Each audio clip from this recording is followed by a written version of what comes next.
Msikilizaji, Bwana Geoffrey Mwambe ambaye alikuwa ni waziri wa kitambo wa nchi ya Tanzania ameweza kukamatwa na kushikiliwa kwa siku kadhaa zilizoweza kupita sehemu isiyo wazi ama sehemu isiyojulikana.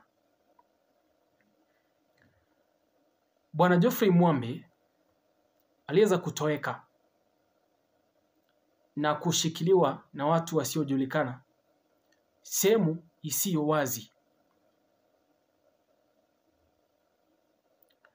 Msikilizaji, taarifa hizi zimetokea siku ya leo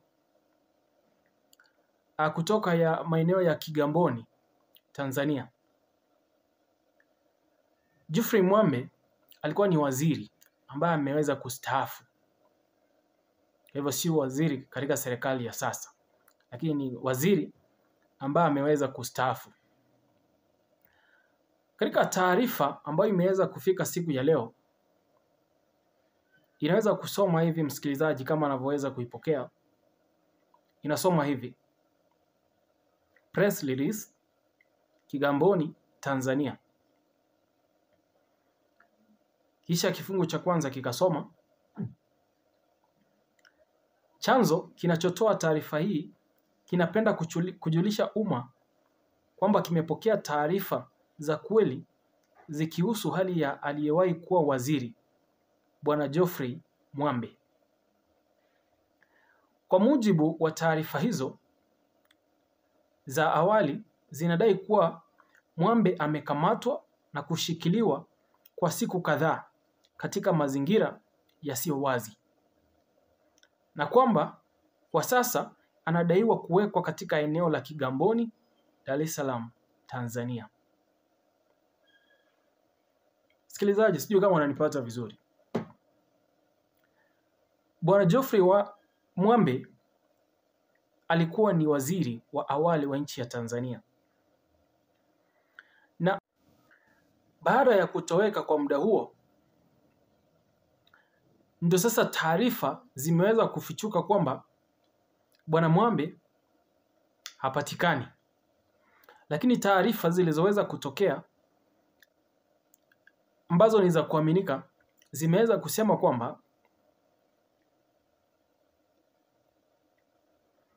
Mwambe amekamatwa na kushikiliwa kwa siku kadhaa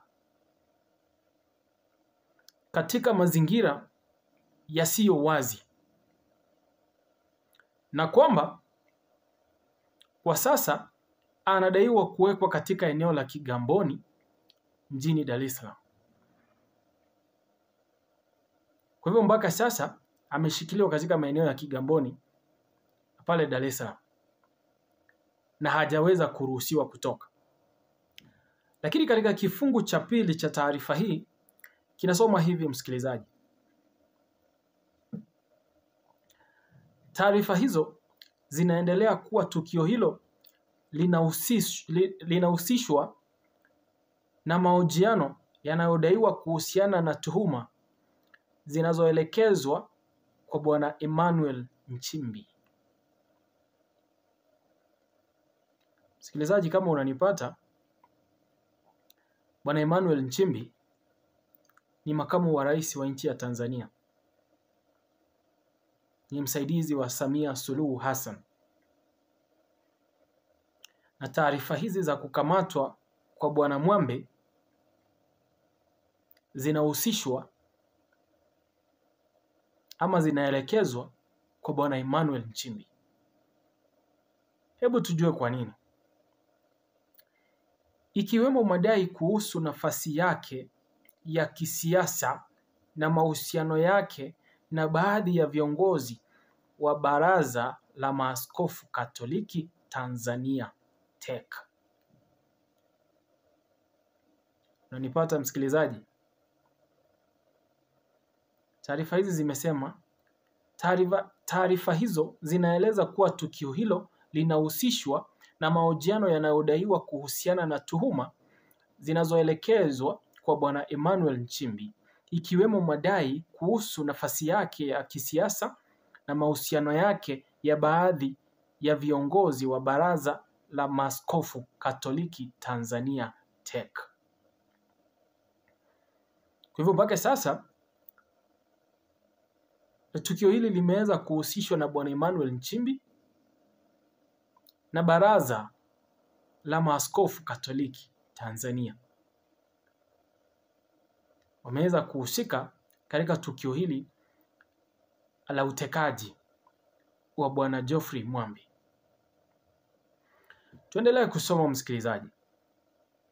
Aidha, inadaiwa kuwa maswali ya mahojiano hayo yalihusu pia tetesi kuhusu mipango ya kisiasa ya Nchimbi, ikiwemo uwezekano wa kuutaka urais sasa hivi. Unanipata msikilizaji?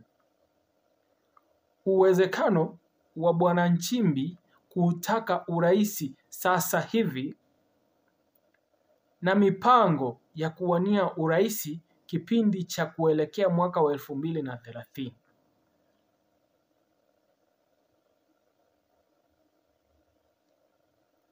Kwa hivyo taarifa hii inasema kwamba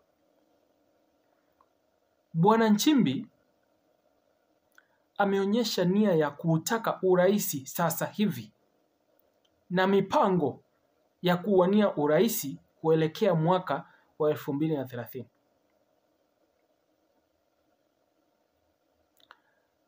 Kifungu cha mwisho kikamaliza kikisema, kwa sasa hakuna udhibitisho wowote kutoka mamlaka husika, vyombo vya dola au taasisi zinazotajwa katika taarifa hizi.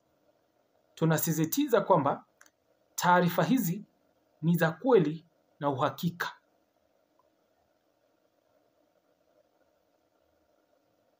Sikilizaji, hiki kinatuambia nini sasa? Kwamba pana vita ambavyo vimeanza kati ya Samia na msaidizi wake Bwana Nchimbi. Lakini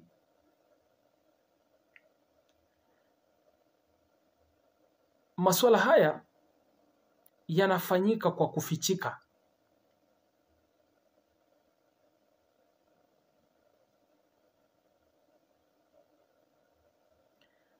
Sasa yameanza kufichuka machache kwa machache, na bila shaka siku hadi nyingine yatazidi kutokea na tutazidi kuyapata na tutazidi kukufahamisha. Msikilizaji, hakikisha kwamba unazidi kufuatilia kituo hichi, kwa sababu hapa ndo utakuwa unapata taarifa punde zinapotokea. Hakikisha kwamba umesubscribe na umezidi kutufuatilia.